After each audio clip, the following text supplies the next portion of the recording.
Good morning, guys. Welcome back or to the channel. In today's video, well, we're fixing the 6.0. So in one of the last videos, y'all seen thing was overheating on me. Well, I got a phone call a few minutes ago. And well, I gotta go on a rescue mission. So let me get this fixed real quick. I got like an hour. So I believe after some further diagnostic, I believe our issue is we're just a little low on coolant. So by further diagnostic, I mean, I did some looking with the heater and a few other things, and well, this bottle, you can't see anything in the sight glass, but I was also instructed that you're not supposed to be able to see anything in the sight glass. So that is that. But anyway, we're going to get some coolant, throw in this thing. I believe I have some. I gotta find it. But I think what happened was it got a little low. It was a little over full. It pushed some out, and then there was another air pocket in the system, and now it's low. So nonetheless, like I said, I'll throw some coolant in here. I do have some distilled water in that tote. We'll throw in here as well, and we should be good to go. So like I said, I'm gonna do this real quick. We'll take the truck on a drive, and we'll see how she does. All right, guys. So we just got back to the house. Put probably 150 miles on this thing. And well, no overheating or anything crazy like that. So, actually, we found the leak. So, I'll show it y'all. And as you can see, we're making progress on the burnt truck. And as you can also see, it's just me again. But what we found is this fitting right here was actually leaking on the my AC is very cold, but anyway, and there's a, oh, that's the hood shocks hissing. Okay. Anyway, this guy here was leaking on the coolant filter, just kind of ever so slightly. So,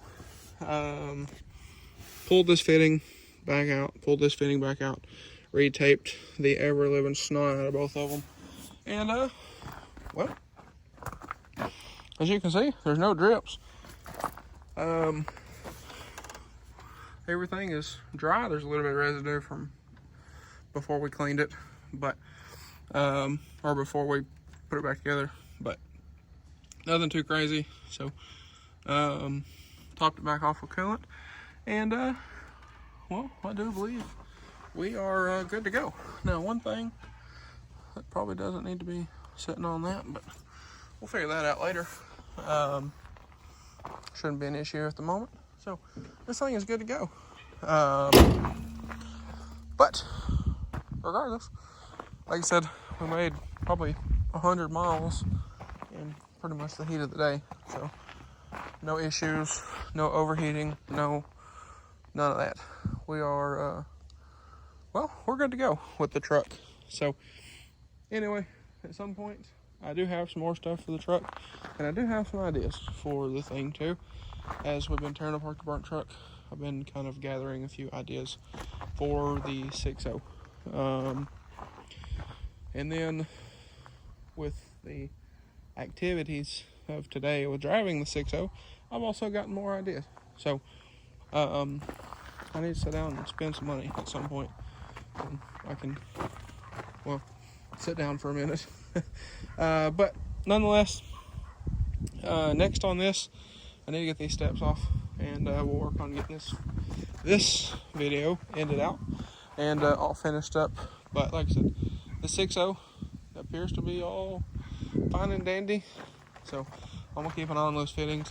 At some point, I do believe I'm going to delete the coolant filter, just because really it's not needed. I don't think, in my personal opinion. At some point, I might cut that filter open and see what, right at 10,000 miles on that filter looks like. But nonetheless, guys, we have been working on this, so I need to, at some point, I need to look around and see if there's any DPF buyers around here for this. And I can say that because, well, obviously this truck's never going back on the road. So, no, we do not delete trucks around here. And if somebody doesn't believe me, I'll show you an EGR cooler on this thing. Because,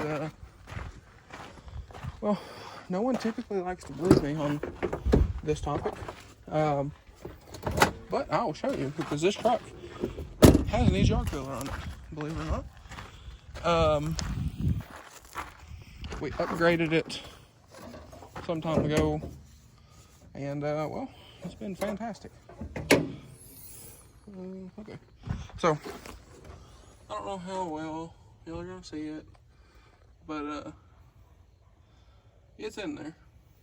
So, like I said, I don't know how well you're gonna see it down in there, but it is in there. Actually, maybe we'll come over here. There you go. There it is down in there. So, yeah, that's that. But regardless, again, we're working on getting this tore apart. Once the cab comes off, and I really want to get the cab off, that way I can work under this thing and not have this falling in my face. As you can see by what's in the driveway here. So, I want to get the cab off, that way, and also we're not having to work upside down. That'll also make everything nice. And at some point, I'll probably take this and pull this up to the house and pressure wash this frame. That way, everything is also nice and clean. But regardless, we're going to be pulling the Kelderman kit off, and then I believe we're pretty much just going to strip this frame down of everything, catalog everything, and I'll get everything posted for sale. The DPF tank, the fuel tank, which the fuel tank is fine. So,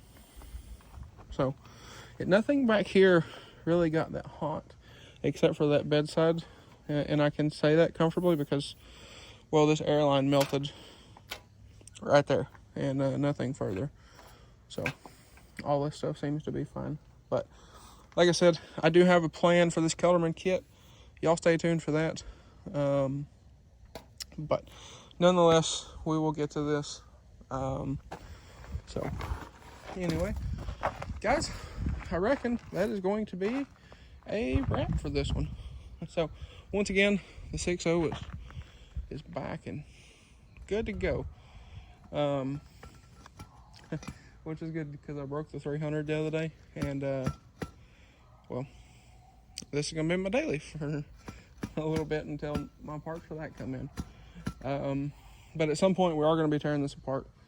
I want to do a few things somewhat decently soon, so we'll get to that when we get there. But nonetheless, guys, like I said, I believe that's gonna be a wrap for this one. So if y'all enjoyed today's video, maybe you found it helpful, please drop a like and comment down below. Hit that subscribe button. Also, I don't know if I exactly went into detail. At some point, the coolant filter, I do think I am going to delete it. Just because I'm not sure it really does anything. It also ties up a lot of space. Kind of makes things difficult on this truck. So, we'll see what we figure out with it. But, anyway, I'm going to put this back into the shop. That way we can kind of monitor if anything else leaks under this thing. So, anyway, guys, like I said, that's going to be a wrap for this one. Thank y'all for watching, and I hope everybody has a great day.